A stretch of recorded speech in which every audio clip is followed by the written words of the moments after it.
धार्मिक केंद्र, मंदिर महत्वपूर्ण धार्मिक, सांस्कृतिक, सामाजिक तथा आर्थिक केंद्रों के रूप में विकसित हुए। शासकों के लिए यह केंद्र महत्वपूर्ण था क्योंकि इसके माध्यम से वे सत्ता पर अपना प्रभुत्व जमा सकते थे। धार्मिक केंद्र के कारण ही राजा क्या करता था कि सत्ता पर अपना अधिकार जमाता था। वो बोलता था कि हाँ ये धार्मिक केंद्र है तो यहाँ भगवान का मानना ये है कि ये सारी बातें आप लोग को माननी होगी, प्रजा लोगों को।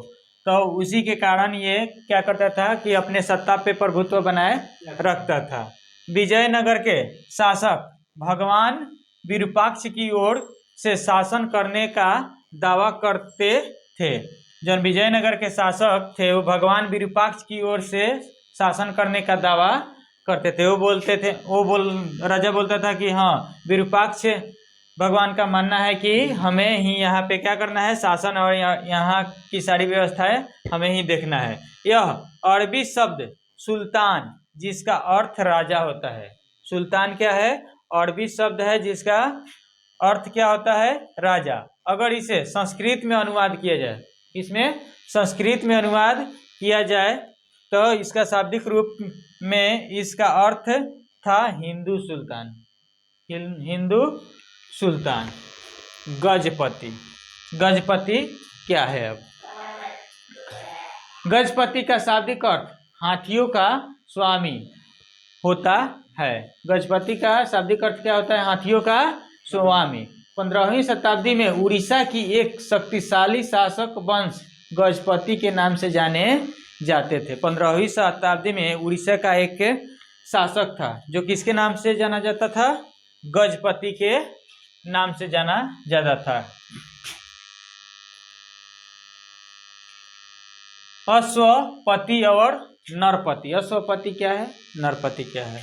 तो विजयनगर की लोक प्रचलित परंपराओं में दक्कन के सुल्तान को अश्वपति या घोड़े का स्वामी कहा गया है। अश्व के मतलब ही क्या होता है? घोड़ा होता है। क्या होता है? घोड़ा। तो घोड़े का स्वामी कहा गया है। रायों को नरपति, नर का अर्थ पुरुष या लोगों के स्वामी का नाम दिया गया है। तो नरपति मतलब लोगों का स्वामी, अश्वपति मतलब घोड़ा। क्या? घोड़ा का स्वामी। यौवन क्या है?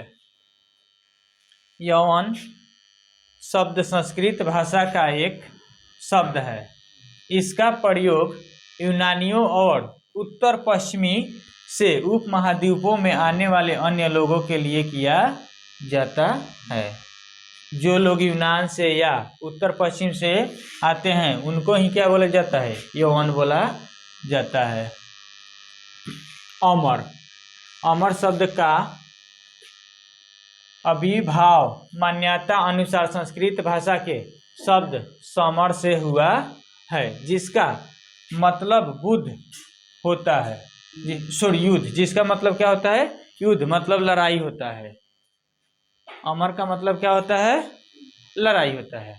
यह फारसी भाषा के शब्द अमीर से भी मिलता जुलता है। अमीर का अर्थ ऊंचे पद का कुलीन व्यक्ति होता है। कुलीन मतलब बड़ जाति के लोग को क्या बोला जाता था?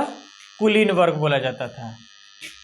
यानी जो ऊंचे पद में होते थे उन्हें अमीर बोला जाता था। जो भी ऊंचे पद के लोग होते थे उन्हें क्या बोला जाता था? अमीर बोला जाता था। विजयनगर साम्राज्य के पतन के कारण, आखिर विजयनगर साम्राज्य का पतन हो कैसे गया? कृष्णदेव राय के बाद जो भी शासक आए वो सब क्या थे? कुशल नहीं थे, जिसके कारण ही यहाँ क्या हो गया? पतन। मतलब सारे राजा हारने वाले थे। तो कारण क्या था? अयोग्य शासक, मतलब जिसमें कोई योग्यता नहीं थी। कृष्णदेव राय के बाद जितने भी शासक आए वे उतने योग्य नहीं थे। वे सभी युद्ध में हार जाते थे। वे सभी युद्ध में क्या होते थे? हार जाते थे। क्योंकि विजयनगर का सबसे शक्तिशाली राजा कौन था? कृष्णदेव राय ही था। युद्ध नीति और संचालन में गिरावट। अच्छा सा युद्ध नीति भी नहीं बना पाता था कोई, और नहीं ठीक से संचालन भी कर पाता था, जिसके कारण संचालन और युद्ध नीति में गिरावट आ गई। तो कृष्णदेव राय के बाद सैनिक शक्ति, संगठन और कुशलता नहीं रही, जिसके वजह से शासक बार बार हार जाता था। दूसरा कारण यह था। तीसरा, निरंकुश शासक। निरंकुश शासक जिसने प्रजा की बात मानी ही नहीं। अधिकांश शासक निरंकुश होते थे, जिस कारण विजयनगर के लोग उनको पसंद नहीं करते थे। फिर पड़ोसी राज्यों से दुश्मनी। ज़्यादातर पड़ोसी राज्य से क्या रखते थे? दुश्मनी। हमेशा पड़ोसी राज्यों से संघर्ष होता रहा। यही कारण था, यही सब कारण था जिसके कारण ये विजयनगर का क्या हो गया? पतन हो गया।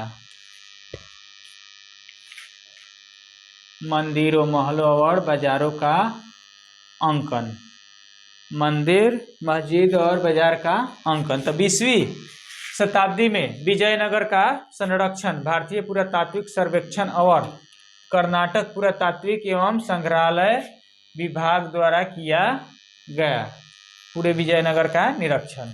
1976 ईस्वी में हम्पी को राष्ट्रीय महत्व के स्थल के रूप में मान्यता मिली। 1976 में इसे राष्ट्रीय स्थल की मान्यता मिल गई। फिर 1980 के दशक आरंभ में